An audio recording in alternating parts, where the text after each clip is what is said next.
Oke, selamat datang kembali teman-teman di mata kuliah Akhlak Tasawuf. Gini deh, pernah nggak sih kalian ngerasa capek banget sama dunia maya?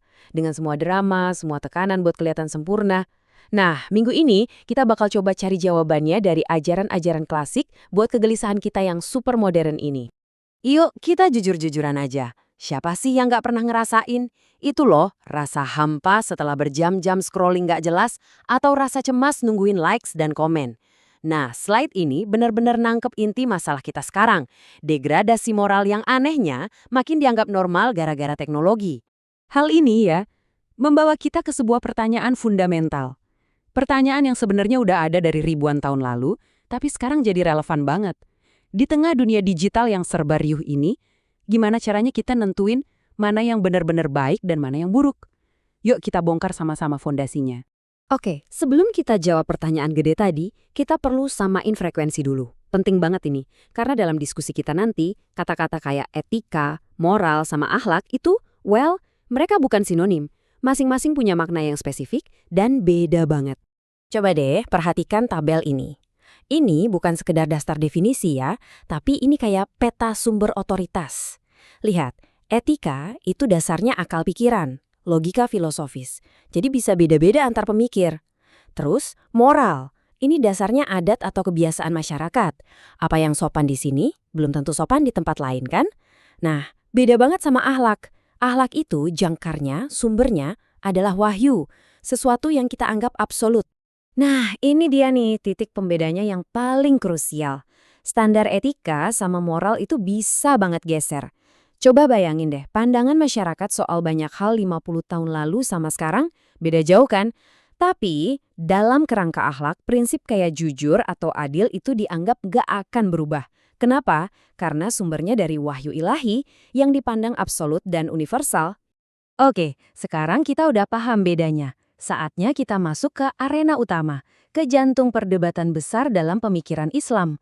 Kalau memang akhlak itu sumbernya wahyu, terus peran akal manusia di mana dong?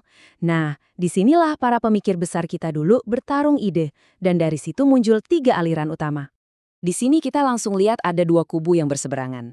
Di satu sisi, ada kaum rasionalis atau Mu'tazilah. Mereka percaya, akal kita ini udah cukup canggih kok buat bedain mana baik mana buruk. Di sisi lain, ada kaum tekstualis atau Asyariah yang bilang, nggak bisa gitu, kita nggak akan pernah tahu pasti tanpa petunjuk dari teks suci. Jadi, pertanyaannya simpel, kita bisa tahu sendiri atau kita harus dikasih tahu? Tapi, ternyata nggak cuma 2 pilihan itu. Ada jalan ketiga, sebuah perspektif yang melihat dari sudut yang sangat sekali berbeda. Dan inilah dia jalan ketiga yang datang dari kaum sufi. Mereka bilang sumber kebenaran itu bukan cuma di kepala alias akal atau di buku alias teks, tapi ada di dalam, di hati atau qalb. Coba bayangin hati kita ini kayak kompas. Kalau kompasnya bersih, nggak karatan karena ego, nggak kotor karena hawa nafsu, dia secara alami akan nunjuk ke arah kebaikan. Hati yang bersih ini yang bisa menyelaraskan petunjuk dari akal dan juga wahyu. Nah, pertanyaannya sekarang, dari 3 pandangan tadi, mana yang kita pakai di mata kuliah ini? Jawabannya, kita coba sintesiskan, dan semuanya akan kembali ke satu prinsip paling inti. Dalam kerangka mata kuliah kita ini, jawabannya adalah ini. Akhlak itu adalah manifestasi iman. Artinya apa?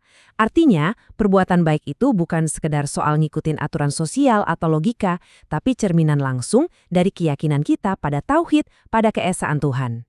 Jadi, kalau iman itu akarnya, maka akhlak yang baik itu adalah buah yang pasti akan tumbuh dari akar itu. Terus gimana dong cara kita menumbuhkan buah itu? Nah, disinilah kita pinjam metodenya kaum sufi, yaitu tazkiyatun nafs atau penyucian jiwa. Anggap aja ini proses maintenance batin. Kayak kita membersihkan cache dan malware dari software di laptop kita, supaya sistem operasi batin kita bisa berfungsi dengan optimal, tanpa nge-lag. Nah, di titik inilah konsep yang kelihatannya kuno ini jadi relevan banget buat kita sekarang. Daripada kita pusing bikin aturan jangan posting ini, jangan komen itu, pendekatan ini menawarkan solusi dari dalam. Dia langsung menyasar ke akar masalah kecanduan digital dan kekosongan spiritual yang kita rasain di awal tadi. Akarnya apa? Yaitu jiwa yang belum bersih. Oke, teorinya sudah cukup. Kita sudah paham 3 kerangka berpikir ini. Sekarang, giliran kalian yang jadi pemikirnya. Kita akan tarik perdebatan historis yang seru ini ke dalam konteks tantangan kita hari ini, di dunia digital. Oke, instruksinya simple. Silakan bagi diri jadi 3 kelompok. Kelompok pertama jadi tim rasionalis. Kelompok kedua, tim tekstualis. Dan yang ketiga, tim intuitif.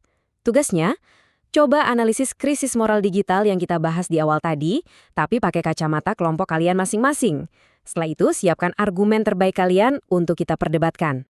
Jadi, pertanyaan besarnya untuk debat nanti adalah, kerangka yang mana, apakah akal, wahyu, atau hati yang telah disucikan, yang menurut kalian menawarkan panduan paling mantap untuk kita bisa selamat di tengah labirin moral dunia digital ini? Ini bukan pertanyaan gampang, dan gak ada jawaban tunggal. Saya tunggu banget perdebatan sengit dari kalian semua. Selamat berdiskusi.